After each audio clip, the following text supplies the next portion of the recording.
The federal government's tax reform bill has received a mixed bag of reactions from Nigerians, with various groups speaking for and against it when juxtaposed against its advantages and disadvantages, with some arguing that it's a deliberate policy to further inflict hardship on Nigerians.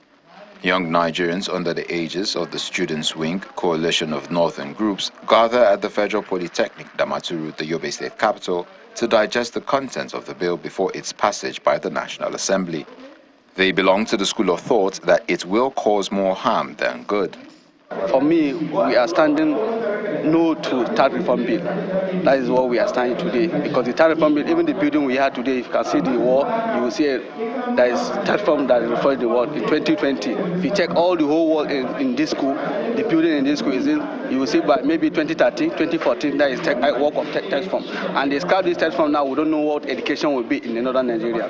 Actually, we are clearly not supporting, because we are already preparing a campaign for women for education, because it's more like in the north there is this idea they usually have: women are not entitled to study. Like, we are trying to make a rally, but with this tax reform bills of a thing, I guess they are trying to bring us down. We are not going to be educated, and I guess women are the key points of everything in the world, in Nigeria, of course, or I'll say in the world completely. National coordinator of the coalition, Jamilu Chiranki, raises similar concerns, describing the bill as a burden on citizens. As you can see, the theme of the program is it reform for a catalyst for economic development, or for economic growth, or a burden onto the society? The answer, you have seen it already unanimously, the whole agree that it's a burden on our people. The economic tax reform bill has so many areas that needs to be x-rayed. There are so many areas, there are so many ambiguities that need to be clearly defined in that time period.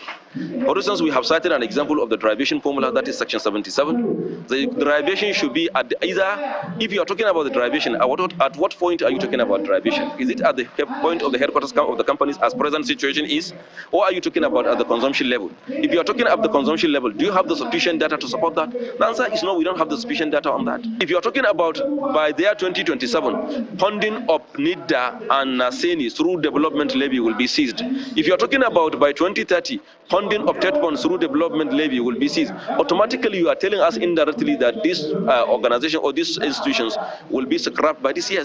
The coalition is seeking the suspension of the tax reform bill until wider consultations are concluded.